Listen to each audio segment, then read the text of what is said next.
So here we have the Volkswagen Golf on a 72 plate. I'm going to start off by hopping inside the car and running through some controls first of all. Okay, now that we're inside the car, we're going to start with the dials. On the left-hand side, we have the rev counter. On the right-hand side, the main speedometer for the car with a digital readout for the speedometer in the middle of it. And the total miles are over there as well. You can see they are 2,270. In the middle, we have another digital readout for the speedometer. So you can change, firstly, the information through the middle if you wish to change that. You can also change the information over on the right-hand side as well. And you can change information over on the left-hand side. As well as doing all of that, you can change the layout of the dials completely, should you wish to. And as you can see, you have a few different options back around to the beginning again. And the buttons that I was using to do that, firstly, are here. And then to change the layout of the dials is this one here.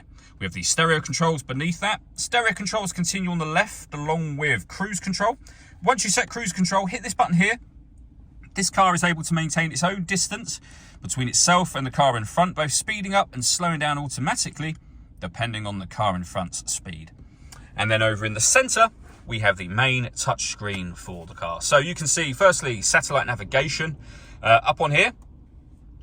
We've done a video showing how this works, which you can find on our website and YouTube channel. We can also access various bits of trip computer information. We can pair our phone and we can access our stereo. Now, there are different home screens available to you. The options within them are all exactly the same. So it's almost a case of which layout you prefer on here. If you want to access your radio and media, hit this button. We're able to adjust the volume both up and down for the stereo just there. And as you can see, firstly, with regards radio, we've got FM, DAB and internet radio. If you want to listen to your own music, hit the media button. And we've got Bluetooth audio. My Media is where you can set up your own playlists in the car should you wish to do that. Also on the screen, you can have your climate control settings. So you can turn the system on from here. You can adjust the fan speed up and down.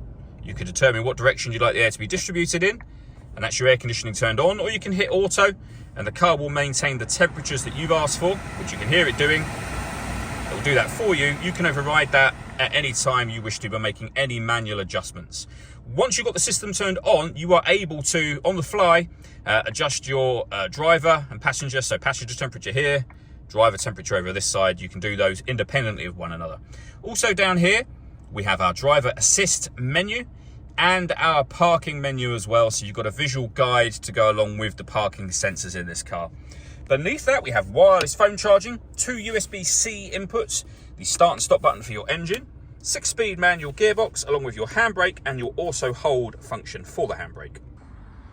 All that leaves me to say is thank you for taking the time to watch this video. If you'd like to come and see this ULEZ compliant car for yourself and have a test drive, please feel free to call either of our MJA sites. We'd love to hear from you soon.